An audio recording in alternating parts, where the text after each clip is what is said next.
Dear student, आज के इस लेक्चर में हम पढ़ेंगे quantum mechanical model of atom और wave mechanical model of atom.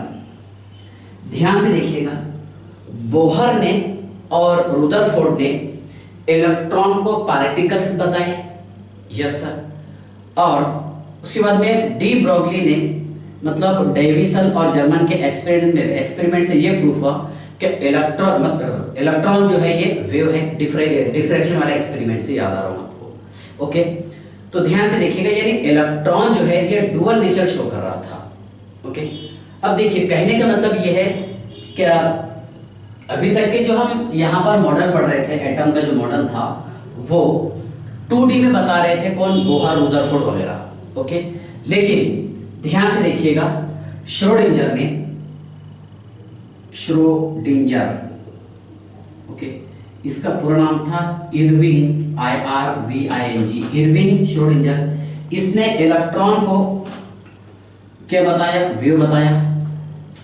क्या बताया? Electron wave. ओके, इसने तो नहीं बताया, दूसरे ने बताया, तो मतलब डेविसन, इसने बताया इलेक्ट्रॉन वेव इक्वेशन। अगर इलेक्ट्रॉन वेव है, ओके, तो इसने 3 डायमेंशनल रीजन में रिवॉल्व करना चाहिए। यानी इसने यहाँ पर ये बताया एटम का 3 डायमेंशनल रीजन या फिर 3 डायमेंशनल स्ट्रक्चर जिसे हम बोल सकते हैं। ओके, तो ध्यान से देखिएगा, श्रोडिंजर वेव इक्वेशन क्या है। देखिए, ये इक्वेशन आपको याद नहीं करना है, मतलब याद बोले तो थोड़ा ध्यान में रखना है, इसका डेरिवेशन नहीं पढ़ना है कि प्रूफ कैसा हुई। ओके, ध्यान से देखिए, क्या थी?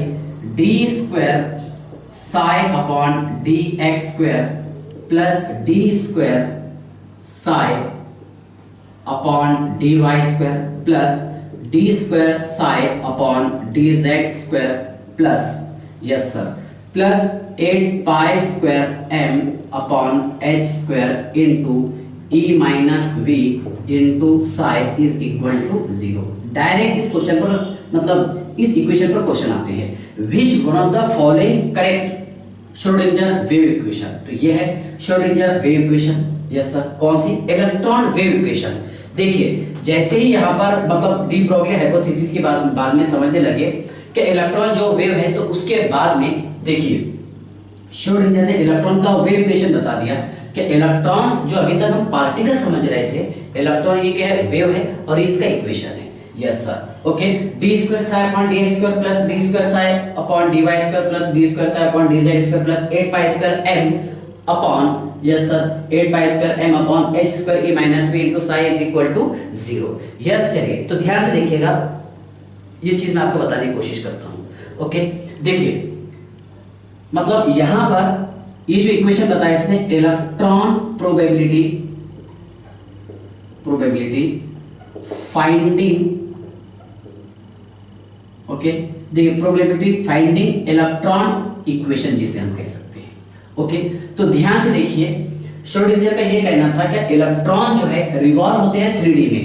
अब 3D में अगर ये रिवॉल्व हो गए तो x एक्सिस पर भी हो सकते हैं, y एक्सिस पर भी और z एक्सिस पर भी, x y और z एक्सिस पर भी, यस सर। ध्यान से देखिएगा, इलेक्ट्रॉन जो है ये 3D में रिवॉल्व हो गए x एक्सिस, y एक्सिस और z एक्सिस पर, यस सर, ठीक है। तो इसका इक्वेशन आप सबसे पहले याद कर लीजिए कि D square psi upon D X square plus D square psi upon D Y square plus D square psi upon D Z square plus 8 pi square M upon H square into E minus V into psi is equal to 0, yes sir. देखिए बेटा, साई क्या होता है इसमें? साई होता है wave function, but it is not significant. यहां पर इसका रहना नहीं रहना कोई फायदे की चीज नहीं है, इससे कुछ मतलब ही नहीं है, यस सर। यहां पर देखिए आप, इसका काम है साई स्क्वायर, ओके, प्रोबेबिलिटी, ये चीज बताता हूं आपको, probability of finding electron, probability of finding electron, यानी इलेक्ट्रॉन पाए जाने के इम्कान। तो जहां पर 90% इलेक्ट्रॉन प्रेजेंट हो गए, yes sir, x y z यहां पर इलेक्ट्रॉन प्रेजेंट हो सकते हैं, x एक्सिस पर, y एक्सिस पर और z एक्सिस पर। बताता हूं आपको, तो यहां पर ये रहेगा बेटा पोजीशन ऑफ इलेक्ट्रॉन, हम बता सकते हैं कि इलेक्ट्रॉन कहां पर फाउंड हो सकते हैं, यस सर। ओके, m क्या रहेगा इसमें? मास ऑफ इलेक्ट्रॉन, m क्या रहेगा? Mass of electron, yes sir. H क्या है यहाँ पर सर, एच है यहाँ पर Planck's constant, yes sir, okay. उसके बाद में E energy of shell, yes sir, और वी रहेगा बेटा वहां पर इलेक्ट्रॉन का पोटेंशियल एनर्जी, पोटेंशियल एनर्जी, और कुछ बचा नहीं सर। तो ध्यान से देखिए, मैं आपको बताने की कोशिश करता हूं, समझ लीजिए आप। देखिए मान लीजिए यहाँ पर ये एटम है और एटम के अंदर क्या है, न्यूक्लियस। अब न्यूक्लियस के अराउंड में इलेक्ट्रॉन जो है ऐसा रिवॉल्व हो रहे होंगे, ये ऐसा, बराबर है। एक कुछ इलेक्ट्रॉन देखिए, इलेक्ट्रॉन ऐसा भी रिवॉल्व हो रहे होंगे और ये ऐसा भी। मतलब कहने का मीनिंग क्या है, इलेक्ट्रॉन जो है ये न्यूक्लियस के अराउंड में ऐसा 3 डायमेंशनली ऐसा रिवॉल्व हो रहे होंगे, यस सर। तो इलेक्ट्रॉन यहाँ पर अगर 3 डायमेंशनली रिवॉल्व हो गए तो यहाँ पर हम इसका फिक्स पोजीशन पता नहीं कर सकते, लेकिन ये बता सकते हैं कि इलेक्ट्रॉन मैक्सिमम फाउंड कहाँ पर हो सकते हैं।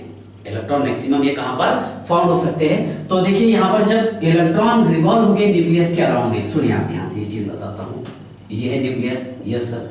अब न्यूक्लियस के अराउंड में ये इलेक्ट्रॉन रिवॉल्व हो रहे हैं, तो यहाँ पर ये है बेटा, देखिए इलेक्ट्रॉन फाउंड होने के चांसेस जो है न्यूक्लियस के नजदीक बहुत ज्यादा है, यस सर। जैसे न्यूक्लियस से दूर हटते जाएंगे हम तो यहाँ पर इलेक्ट्रॉन का डेंसिटी जो है थोड़ा कम होते जाएगा। सुनिए आप ध्यान से, न्यूक्लियस से जैसे जैसे हम दूर हटते जाएंगे वहां पर इलेक्ट्रॉन का डेंसिटी धीरे धीरे कम होता चला जाएगा। ध्यान से देखिए, ठीक है, देखिए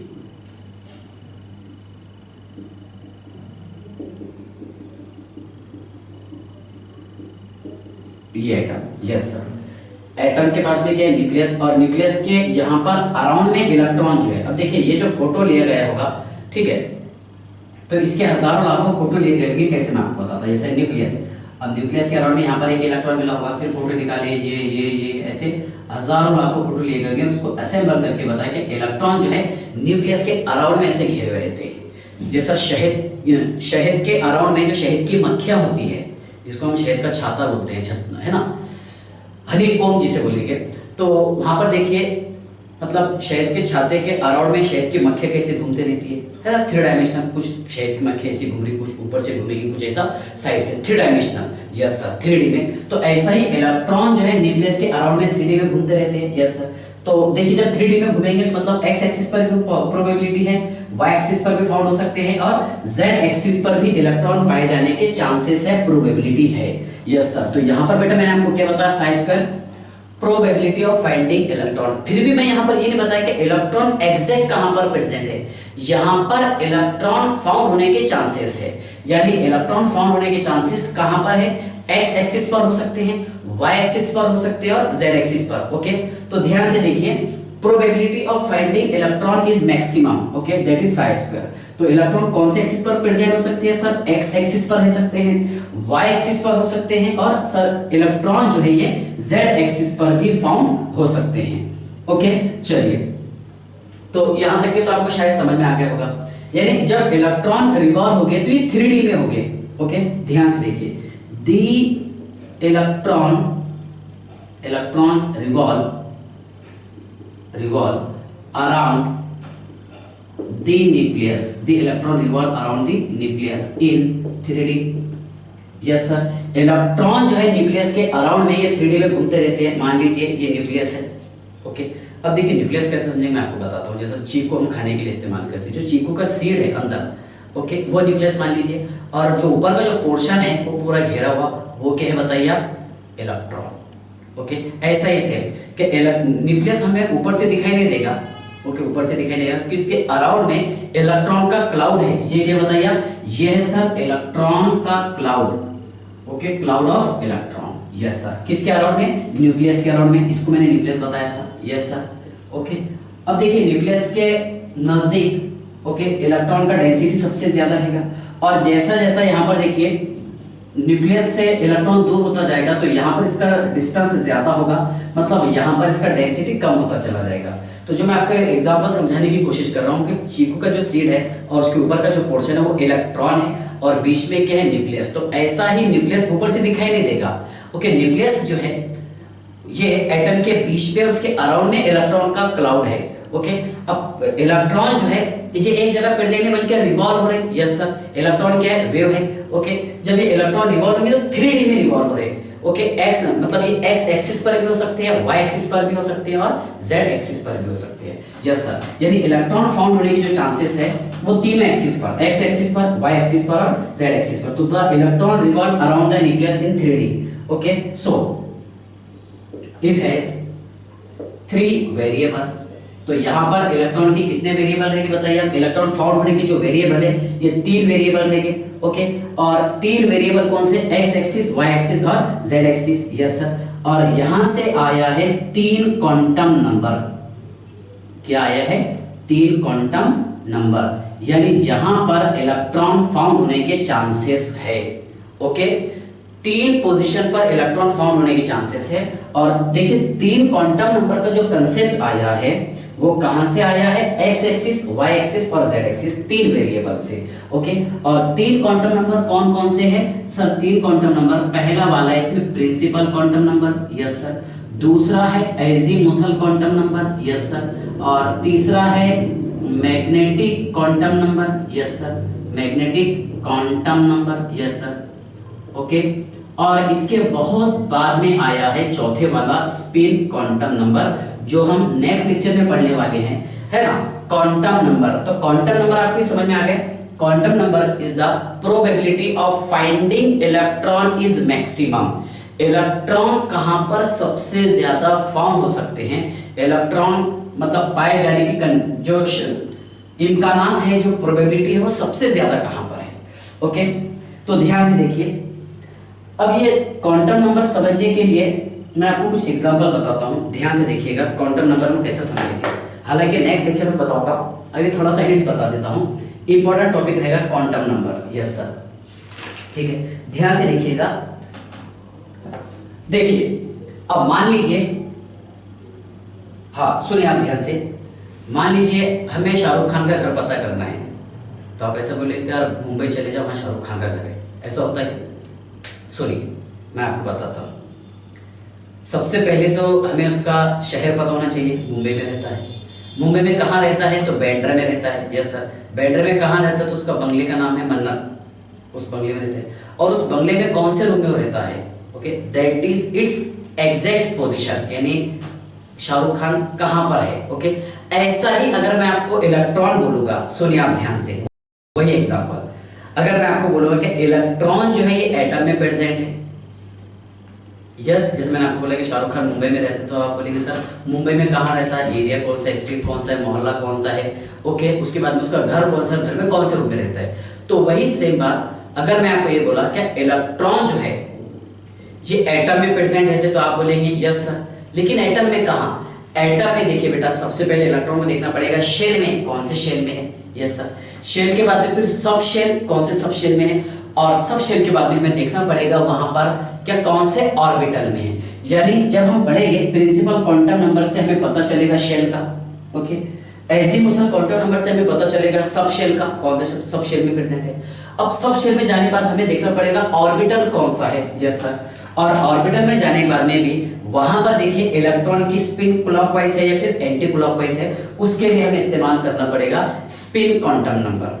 क्या इस्तेमाल करना पड़ेगा? स्पिन क्वांटम नंबर, जिससे हम पता कर सकते हैं कि इलेक्ट्रॉन का एग्जैक्ट लोकेशन क्या है।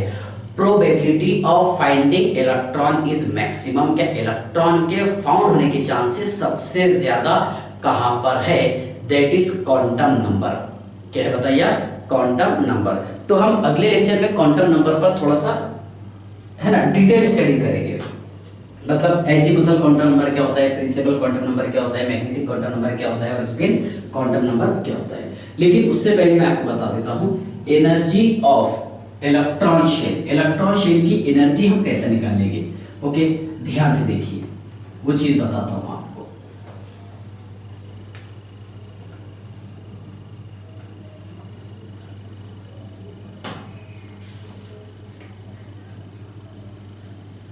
सुनिए ध्यान से, एनर्जी ऑफ इलेक्ट्रॉन शेल कितना था बेटा? एनर्जी, एनर्जी का फॉर्मूला कौन सा था? -13.6। Yes sir, Z square upon n square electron volt. Yes sir, और इलेक्ट्रॉन का चार्ज कितना होता है बेटा? 1.60 या फिर 1.6 लिख सकते हैं हम, 6022 yes, into okay into 10⁻⁻19 joule. बस इसको आप यहाँ उठा के रख दीजिए, कितना आएगा माइनस कितना 13.6 into okay 1.6 into 10⁻⁻19 yes sir, और z square upon n square, और काय में रहेगा जूल में। तो आप इसको कैलकुलेट करके देख लीजिए, -21.76 into 10⁻⁻19 z square upon n square, और ये जूल में ऐसा निकालेंगे हम, energy of electron shell, yes sir, energy of electron shell. तो इसके बाद का वेरी वेरी इंपॉर्टेंट लेक्चर होने वाला है, दैट इज क्वांटम नंबर, यानी जहां जिसके जरिए हम पता करेंगे क्या probability of finding electron maximum कहां पर है। ओके चलिए ठीक है, बाय। चलेगा।